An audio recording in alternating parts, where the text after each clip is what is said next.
বাচ্চার মা, 4 বাচ্চার মা সন্তান ফেলাইয়া আর একটা পুরুষের হাত ধরে পালিয়ে যায়। ওটা নারী না, ওটা নারী জাতির কলঙ্ক। এই কেমনে পারলি রে পাশানি ডাইনি ছলনামন, কেমনে পারলি? 2টা বাচ্চা রেখে, 4টা বাচ্চা রেখে, সোনার সংসার রেখে কেমনে পারলি আর একটা পুরুষের হাত ধরে পালিয়ে যেতে? কথা কর। ও দেশে মোবাইল আইছে, চিঠি বন্ধ হইয়াছে, দিওয়ানা বানাইছে, পোলা মাইয়ার মনের কথা ভাসে বাতাসে। ও দেখো পোলা পানের মন বাদা ফেসবুকে এখন, ও দেখো পোলা পানের মন বাদা ফেসবুকে এখন, মোবাইলে চ্যাটিং কইরা কাটায় সারাক্ষণ। সারা রাত খালি লেখে হ্যালো জান, খাইছো, ঘুমাইছো, কি কালারে 3 পিস পরছো, আপডেট। বাথরুমে গেলেও বলে যাওয়া লাগে, কথা কয় না গো।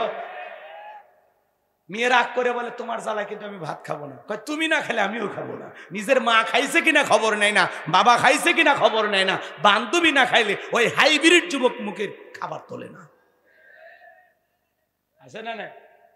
ও দেখো বলা পানের মন বাদা ফেসবুকে এখন, মোবাইলে চ্যাটিং কইরা কাটায় সারাক্ষণ। এই মোবাইল পাইয়া দেখো মদনের মাইয়া, এই মোবাইল পাইয়া দেখো মদনের মাইয়া কি কাণ্ড ঘটাইছে, স্বামী সংসার রাইখা নাকি পালাইয়া গেছে। এরকম ঘটনা ঘটতেছে না? 2 বাচ্চার মা, 4 বাচ্চার মা সন্তান ফেলাইয়া আর একটা পুরুষের হাত ধরে পালিয়ে যায়। ওটা নারী না, ওটা নারী জাতির কলঙ্ক। এই কেমনে পারলি রে পাশানি ডাইনি ছলনামন, কেমনে পারলি? 2টা বাচ্চা রেখে, 4টা বাচ্চা রেখে, সোনার সংসার রেখে কেমনে পারলি আর একটা পুরুষের হাত ধরে পালিয়ে যেতে? কথা কর। ছেলে বিয়ে করার লোভ দেখাইয়া পরে বাড়ির তালা মারে ভেগে গেছে। 2 বাচ্চার মা এসে বাচ্চা টাচ্চা নিয়ে বলতেছে কি ব্যাপার, তোমার বাড়ি কোন? জামালপুর। তো তুমি গাইবান্ধা? বলতেছে আপনাদের এলাকার ছেলে বল্টু, ও আমারে ভালোবাসে, বিয়ে করবে বলেছে, আমি আগের স্বামীকে ডিভোর্স দিয়েছি, এখন 2টা বাচ্চা নিয়ে আমি এখন ওর বাড়িতে আসছি, ও যদি বিয়ে করে ভালো, না করলে আমি আত্মহত্যা করে মরে যাব। তোর তো মরে যাওয়া উচিত, তোর তো মরাই উচিত। তুই এই মুখ কেমনে দেখাস? বিয়ের দাবিতে আমি আসছি। কেন? বিবাহের প্রলোভন দেখাই একাধিকবার। তুমি কিচ্ছু বোঝো না। হ্যাঁ, হে যুবক, মনে করো না জঙ্গল প্রেম করার জন্য মঙ্গল। জঙ্গলে কেউ না দেখলে একজন দেখেন, তিনি কে? 14ই ফেব্রুয়ারিতে কার পিছনে গোলাপ ফুল নিয়ে ঘুরেছো সেই ভিডিও আছে না নাই? ওই যে স্বপ্নপুরের পার্কে যা ফুল বাগানের ওই সাইডে কার হাত ধরে 2 ঘন্টা গল্প করলা? কে তোমারে বাদাম সিলে খাওয়াইলো মনে আছে? কথা কয় না? ওই যে বাদাম ফেটে ফেটে তোমার মুখে তুলে দিল, মনে আছে সেদিনের কথা? ওই যে সয়ালা নৌকা চড়ে কার সাথে বালাসি ঘাটে ঘোরাঘুরি করলা, সেই দিনের কথা কি তোমার মনে আছে রে যুবক? কথা কন্যাকে আপনারা ভাইয়েরা আমার, গোপনে প্রকাশ্যে যা করতেছেন আল্লাহ তাআলা সব লিপিবদ্ধ করে রাখতেছেন। ফামাই আমাল মিসকাল যাররাতিন খায়রান ইয়ারা ওয়া মাই আমাল মিসকাল যাররাতিন শাররান ইয়ারা। বান্দারে, তুমি যদি যাররা পরিমাণ অনুপরিমাণে নেক আমল করো, ওইটাও তোমার আমল নামায় লিপিবদ্ধ করা হবে। তুমি যদি যাররা পরিমাণ অনুপরিমাণে বদ আমল করো, ওইটাও তোমার আমল নামায় লিপিবদ্ধ করা হবে। দিনের আলোতে রাতের আধারে গোপনে প্রকাশ্যে যা করতেছে, কিরামান কাতিবিন ইয়ালামুনা মা তাফআলুন, সম্মানিত 2 জন লেখক ফেরেশতা 24টা ঘন্টা আপনার আমার জীবনের ডায়েরি লিখতেছে। বিদায় যুবক, সাবধান সাবধান, ঘরের দরজা লাগায়া মোবাইলে কি কি দেখতেছো? ওই জায়গায় আল্লাহর ফেরেশতা আছে না? এ কথা কন নাকি আপনারা? মা বাবা যখন দরজায় নক করে, কে রে রুবেল? বাংলাদেশের যুদ্ধ হয়েছে 1971 সালে, বই পড়ার ভান করে। আবার যখন চলে আসে আবার আছে না নাই? মোবাইলের ওজন কম, কিন্তু মোবাইলের মাধ্যমে পাপের ওজন বেশি। আজকে যুব সমাজকে সবচাইতে নষ্ট করছে এই মোবাইল। এর পেছনে দায়ী হলো প্রত্যেকটা অভিভাবক। কথা কন, বিয়ের আগে কোনো ছেলে মেয়ের হাতে মোবাইল দেবেন না। কথা কোন ঠিক না? আজকে যুব সমাজ নষ্ট হয়ে যাচ্ছে। নারী আজকে তার নিজের সম্মান নিজের হাতে নষ্ট করতেছে। কথা কোন? বিয়ের আগেই সব শেষ। এত ভালোবাসা বেড়ে গেছে, 14 ফেব্রুয়ারি পালন করবে যায়া, 31 নাইট পালন করবে যায়া, এত প্রেম এত আবেগ বেড়ে যায়, কিছুদিন পর মহিলা বলি ছেলে সিমটিম পরিবর্তন করছে, মেয়ে বাধ্য হয়ে ছেলের বাড়িতে আসছে, বিবাহের দাবিতে অনশন ধর্মঘাট শুরু করে দেয়। মানুষ কয়, কে মা তুমি কে? আমার চিনবেন না, আমার বাড়ি মাগুরা। তো তুমি বগুড়া? তখন বলতেছে আপনাদের এলাকা মুখলেস। কি করছে?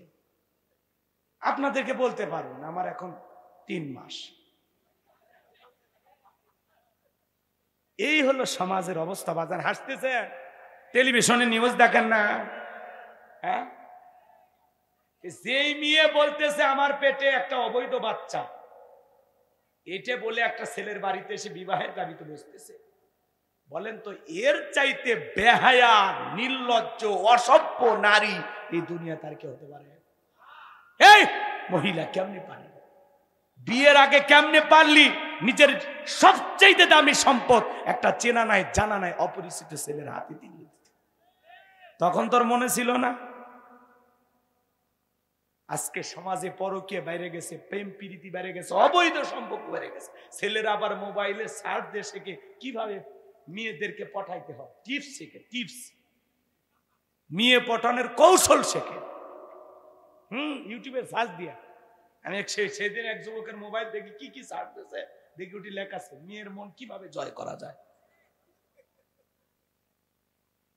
হ্যাঁ, যদি খালি একবার কসম, মায়ের দুধের কসম, আকাশ বাতাসের কসম, আমি তোমার তুমি আমার, শেষ বিয়ে করা লাগেনি।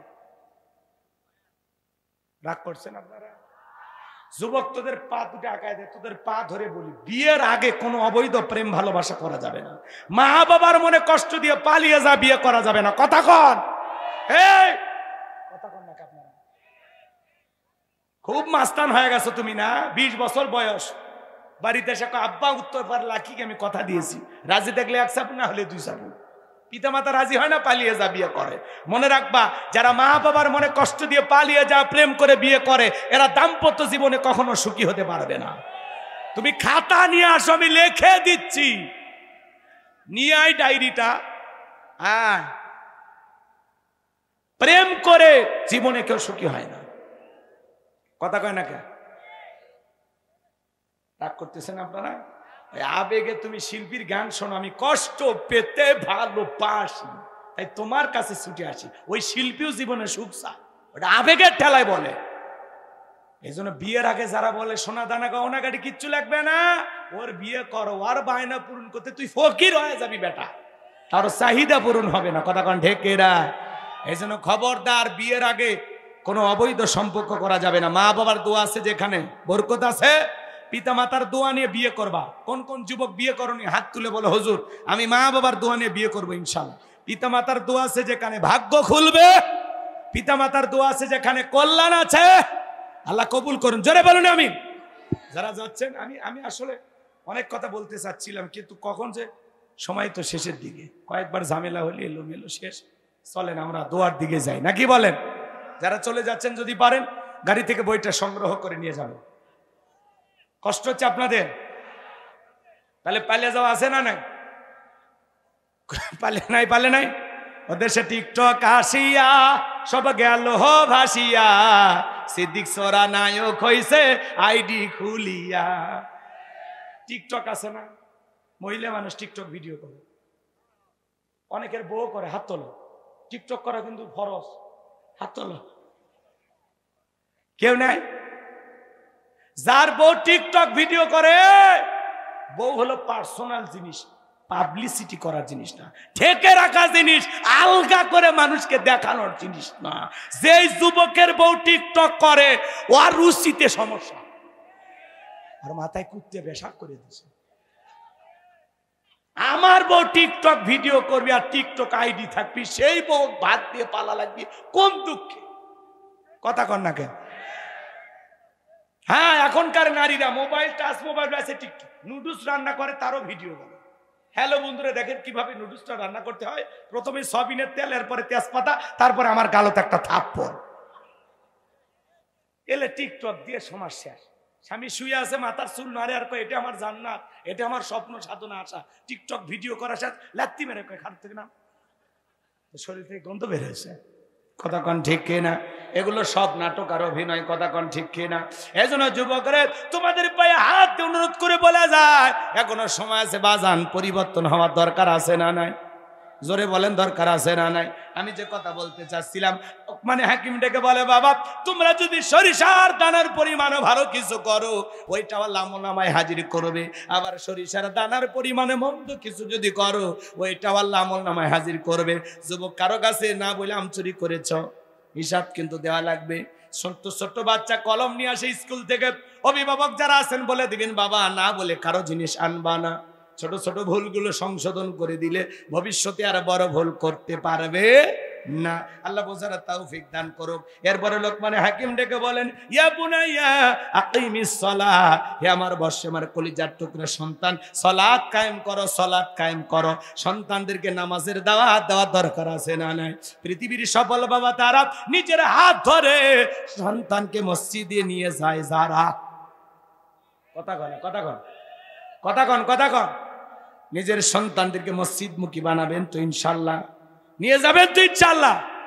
ছেলেকে ডাক দিবেন, আব্বা আমার কলিজা কোথায়? বাপ ছেলে একসাথে গোসল করে ছেলেকে মসজিদে নিয়ে যাবে। কথা কয় না? আজকে শিশুটাকে যদি মসজিদ চিনাইতে পারেন, আল্লাহ চিনাইতে পারেন, আপনি মারা গেলে এই যে ছোটবেলার যে অভ্যাস, এটা কখনো ভুলবে না। আজকের শিশু আগামীর বাংলাদেশ, এরা আমাদের ভবিষ্যৎ প্রজন্ম। এরা যদি নামাজি হয়, আমাদের সমাজটা ভালো হবে। চোর, বাটপার, ছিনতাইকারী, ইয়াবাখোর, নেশাখোর, এগুলোর জন্ম হবে না। কথা বল ঠিক কি না? মসজিদ সুন্দর বানাইলে হবে না, আমাদের ঈমান আমলটাও সুন্দর হওয়া লাগবে। আমরা সবাই সন্তানদেরকে মসজিদমুখী বানাবো ইনশাআল্লাহ। ছোট ছোট বাচ্চা মসজিদে গেলে মসজিদ কমিটির দায়িত্ব নিয়ে চকলেট খাওয়া, আসরের নামাজ পড়ে প্রত্যেকদিন চকলেট দিবে, কোনদিন ফজর পড়ে দিবে। নোয়াখালী, ফেনী ওইদিকে যান, লেখা আছে মসজিদে, ছোট বাচ্চা এই মসজিদে আসলে তাদেরকে চকলেট খাওয়ানো হয়। 40 দিন জামাতের সহিত যে বাচ্চারা নামাজ পড়বে, 40 দিন পরে তাদেরকে গিফট দেন, উৎসাহ দেন। কথা কয় না? খালি মসজিদের উন্নয়ন কল্পে মাহফিল দিলে হবে না, ইমানের উন্নয়ন কল্পে কি কাজ করা যায় সেটারও পরিকল্পনা করা লাগবে। ঠিক আছে, যান। এইবার মসজিদে যা দেখে, মসজিদের গেট বন্ধ কিন্তু আজান হচ্ছে, এদিক ওদিক তাকায় কোনো নেই। পাশে দেখে ছোট্ট একটা মসজিদের ঘর, জানালে তাকে দেখে হুজুর তাই ল্যাপের ভিতর শুতে থেকে আজান দিচ্ছে। শীতের দিন যে, বোঝেননি? ল্যাপের ভিতর শুতে থেকে আজান দিচ্ছে। এবার আজান শেষে জিজ্ঞাসা করছে, কে হুজুর আপনি আজান শুয়ে থেকে দিলেন? তখন বলতেছে, প্রশ্নের উত্তর দেওয়ার আগে আপনি বলেন আপনি মানুষ না ফেরেশতা। তখন বলতেছে, না ভাই, আমার বাড়ি অমুক গ্রামে, আমি বিয়ে বাড়িতে বেরোবার আসছে, হাজি মানুষ, আমি জামাত ছাড়া নামাজ পড়ি না।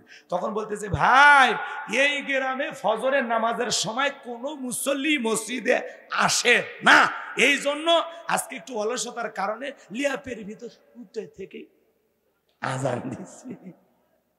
কথা বুঝছেন? এই 2 জন মুসল্লি ফজরের সময়, 2 জন, 1 জন, 3 জন, অথচ জুমার দিনে 200-300। তাহলে এতগুলো আল্লাহর ওলি বাকি আসর, মাগরিব, এশা, ফজর কেন পড়ে না? জবাব দেন। কি ওগুলো ফরজ না? ওগুলো ফরজ না? যাও না কেন? এই জুমার নামাজ পড়ো না তোমরা? তাহলে ফজরে যাও না কেন? ওয়াজ শুনবে যাচ্ছ, রাতে 1টা পর্যন্ত ওয়াজ চালাও, ভালো হওয়া লাগবে, তাহলে ওয়াজ চালান যাবে। কোন কোন যুবক আজকে থেকে ওয়াদা দেওয়া যে, হুজুর আপনি আমাদের এলাকার ভাই, আমি চাই আপনাদেরকে জান্নাতে নিয়ে যেতে। কথা কোন ঠিক কিনা? জান্নাতে একা আমি যাব না তো ভাই, জান্নাতি দলে আমি তোমাকেও চাই। কথা বলে ঠিক কিনা? জান্নাতে একা আমি যাব না তো ভাই, জান্নাতি দলে আমি তোমাকেও চাই। কথা কোন ঠিক কিনা? কারা কারা জান্নাতে যেতে চান? আজ থেকে 5 ওয়াক্ত নামাজ পড়বেন, হাত তুলুন। হুজুর দেখে রাখেন, দেখে রাখেন, এতগুলো মানুষ যদি নামাজি হয় আল্লাহ কবুল করুন। একটু জোরে বলেন আমিন। আমার ভাইয়েরা, তাহলে লোকমান হাকিম তার সন্তানকে বলে দিলেন, ইয়া বুনাইয়া কিমিস সালাত, হে আমার কলিজার টুকরা সন্তান, হে আমার বৎস, সালাত কায়েম করো, নামাজ আদায় করো। সন্তানদেরকে নামাজি বানাবেন। একটা পরিবারের 4 জন সদস্য, সবাই যদি নামাজ পড়ে ভালো লাগে না খারাপ লাগে? নামাজ পড়বেন। এরপরে বলতেছে, সন্তানকে সুন্দর করে বলতেছেন, ও আমর বিল মারুফ, সৎ কাজের আদেশ দিবা। সন্তানকে বলবা বাবা ভালো ভালো কাজ করবা, খবরদার কোনোদিন ওয়ানহা আনিল মুনকার, অসৎ কাজ করবা না। সন্তানকে উপদেশ দিয়ে বলতেছে, বাবা ভালো কাজের আদেশ দিবা, নিজেও ভালো কাজ করবা, মানুষকে ভালোর দিকে ডাকবা, নিজেও অন্যায় করবা না, মানুষকে অন্যায় করতে দিবা না। অন্যায় আছে যেখানে প্রতিবাদ চলবে। কথা কয় না গো? রাগ করতেছেন আপনারা? এরপরে বলতেছেন, ওয়াসবির আলামা আসাবাক, বিপদ আপদ মুসিবত আসলে সবর করবা, ধৈর্য ধারণ করবা। আর কথা না বাড়াই, আরো কয়েকটা উপদেশ আসে লোকমান হাকিম তার সন্তানদেরকে দিয়েছিল। আসলে যেহেতু রাত 1টা বেজে গেছে, আর কি 24 সালের ওয়াজ 25 সালে চলে আসছে, ওই জন্য গভীর রাতে আসলে মাহফিল গুলো হয় না, কষ্ট হয়। আপনারা দাওয়াত দেন ঠিকই, সময় মতো দিবেন।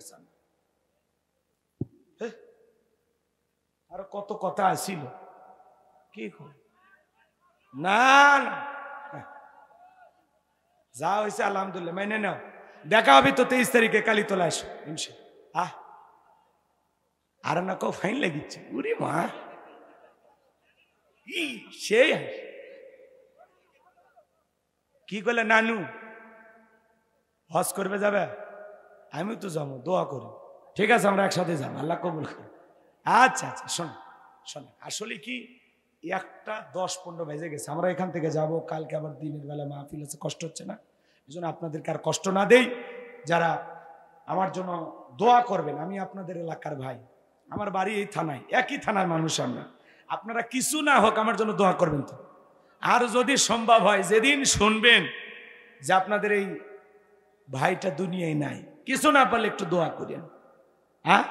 আর যদি সম্ভব হয় জানাজায় গিয়ে 1 মুঠো মাটি আমার কবরে দিয়ে আসবেন। এছাড়া এলাকার মানুষের কাছে আর কিচ্ছু চাওয়ার নেই। আল্লাহ আমাদেরকে কবুল করুন। বেঁচে থাকলে আবারও কোথাও না কোথাও দেখা হবে ইনশাআল্লাহ। তবে 9:30-9টার দিকে তুলে দিবেন, 2.5 ঘন্টা ওয়াজ হবে, 12টার মধ্যে মাহফিল শেষ হবে। আপনারাও ভালো থাকবেন, আমরাও ভালো থাকবেন। আমি যে কয়েকটা আয়াত আছে, এই আয়াতগুলো যদি আপনাদেরকে বুঝাইতে পারতাম তাহলে আপনারা আরো ভালো লাগতো। কথা কি বুঝতে পারতেছেন? আমার ওয়াজে অপূর্ণতা রয়ে গেল, তো যতটুকু আলোচনা হয়েছে আল্লাহ বোঝার তৌফিক দান করুন। যারা যাচ্ছেন যদি পারেন বই নিয়ে চলে যাবেন ইনশাআল্লাহ, স্মৃতি হিসাবে। মা বোনেরাও যারা আছেন নিতে পারেন। এবার বসেন বসেন, সংক্ষিপ্ত একটু দোয়া। দোয়ার আগে দরুদ ইব্রাহিম পড়েন, আল্লাহুম্মা সাল্লি আলা মুহাম্মাদ ওয়া আলা মুহাম্মাদ কামা সাল্লাইতা আলা ইব্রাহিম।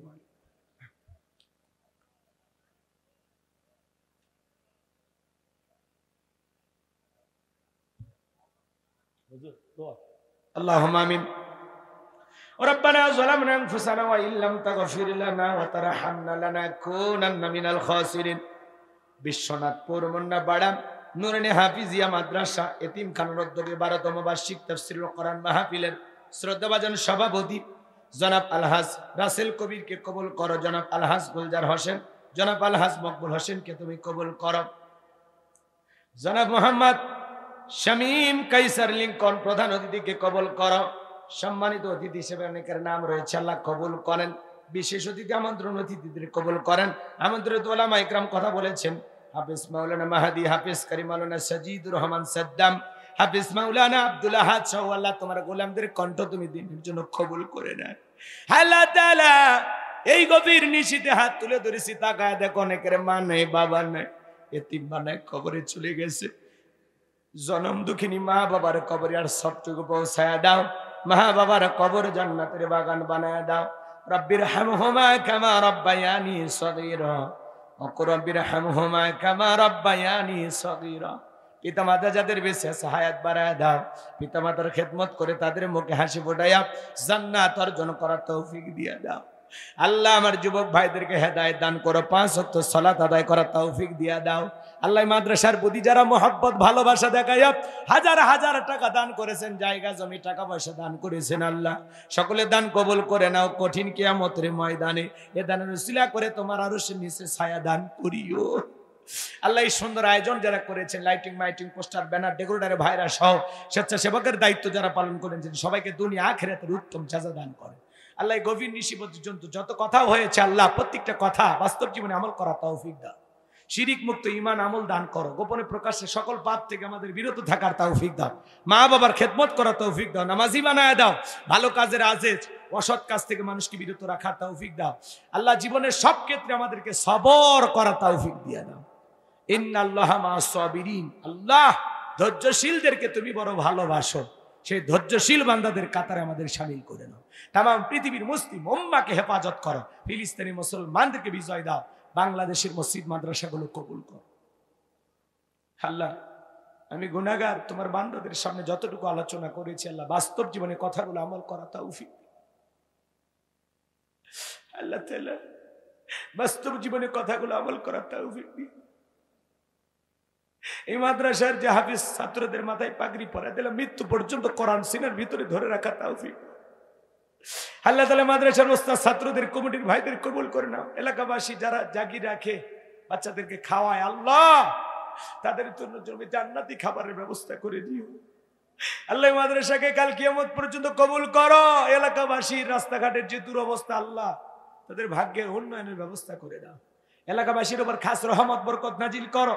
ক্ষেত খামারে বরকত দিয়ে দাও, ব্যবসা বাণিজ্যে বরকত দাও। আল্লাহ আজকের আয়োজনকে কবুল করো। জীবনে একটাবার সোনার মক্কা মদিনে আমাদের সবাইকে তুমি কবুল করবে। জীবনে কোনোদিন আমার নিজ উপজেলা, আমার এই থানা, এই গোবিন্দগঞ্জ এলাকার মানুষের সাথে আর যদি কোনোদিন দেখা না হয়, এই মুখগুলো জান্নাতের সিঁড়িতে পরিচয় করে দিও। সুবহান রাব্বিকা রাব্বিল ইজ্জাতি আম্মা ইয়াসিফুন ওয়া সালামুন আলাল মুরসালিন ওয়ালহামদুলিল্লাহি রাব্বিল আলামিন। আমার সাদিক ভাই, হারুন ভাই, আব্দুর রহিম ভাইকে কবুল কর। আল্লাহ মিডিয়ার ভাইরা যে কথাগুলো রেকর্ড করেছেন সঠিকভাবে প্রচার করা তৌফিক দিন। আল্লাহ দূর দূরান্ত থেকে যারা কোরআনের মহব্বতে ছুটে এসেছেন সবাইকে নিরাপদে বাড়ি পর্যন্ত পৌঁছার তৌফিক দান করুন। আল্লাহ আমাদের সকলের তামাম জিন্দেগির গুনাহগুলো মাফ করে দাও। দিনের আলোতে রাতের আধারে গোপনে প্রকাশে অনেক গুনাহ করেছি আল্লাহ, এমন জায়গায় বসে গুনাহ করেছি দুনিয়ার কেউ জানে না, তুমিই জানো। আল্লাহ আমাদের সকলের গোপনের পাপগুলো গোপন রাইকে আমাদের মাফ করে দাও। আল্লাহ সবাইকে মাফ করে দাও। ওই কঠিন ভয়ঙ্কর জাহান্নামের আগুন থেকে আমাদের মুক্তি দাও। রব্বানা সরিফান্না আযাবা জাহান্নাম ইন্না আযাবাহা কানা গরাবা। রব্বানা আতিনা ফিদ দুনিয়া হাসানাতাও ওয়া ফিল আখিরাতি হাসানাতাও ওয়া কিনা আযাবান নার। আল্লাহ আমাদের সবাইকে ওই ভয়ঙ্কর জাহান্নামের আগুন থেকে মুক্তি দাও। আল্লাহ তাআলা আল্লাহ জীবনে কোনোদিন যদি এলাকার মানুষের সাথে দেখা না হয়, এই মুখগুলো জান্নাতের সিঁড়িতে পরিচয় করে। আল্লাহ এই মানুষগুলোকে জান্নাতি মানুষ হিসেবে কবুল করে নাও আল্লাহ। আবার যেন জান্নাতে দেখা হয় আমাদের পাশাপাশি। আল্লাহ আমার লেখা বই যারা কিনছে কবুল করে নাও। প্রত্যেকটা পাতায় যে কথা লেখা আছে আমল করা তৌফিক দাও। হে রাব্বুল আলামিন, যেই মাসে মরণ দিবা মাসটা যেন রমজান মাস হয়, যেই দিনে মরণ দিবা দিনটা যেন জুমার দিন হয়। নামাজের সেজদারত অবস্থায় মৃত্যু দিও, কোরআন পড়তে পড়তে মৃত্যু দিও। ইসলামকে প্রতিষ্ঠিত করার জন্য রাজপথে জীবনটা বিলানো তৌফিক দিও। বিগত 53 বছরে এই দেশে অনেক শাসন ব্যবস্থা দেখেছি আল্লাহ, আগামীতে কোরআন দিয়ে দেশটা চলে কেমন দেখা যায় সর্বচোখে একবার দেখার সুযোগ করে দিও আল্লাহ। এই জমিনকে কোরআন আর ইসলামের জন্য কবুল করে নাও। এই জমিনে কোরআনের ইসলামকে প্রতিষ্ঠিত করার জন্য সবাইকে ঐক্যবদ্ধ হয়ে কাজ করা তৌফিক দিয়া দাও আল্লাহ। আমাদের বিশ্বাস এই জমিনে যদি তোমার দ্বীন প্রতিষ্ঠিত হয় আল্লাহ, আমরা সবাই নিরাপদে থাকতে পারবো। আল্লাহ এই জমিনকে কোরআন আর ইসলামের জন্য কবুল করে নাও। মৃত্যুর সময় দয়ার নবীর চাঁদ মুখখানা দেখতে দেখতে জবানে জারি করে দিও লা ইলাহা ইল্লাল্লাহু মুহাম্মাদুর রাসূলুল্লাহ সাল্লাল্লাহু আলাইহি ওয়াসাল্লাম।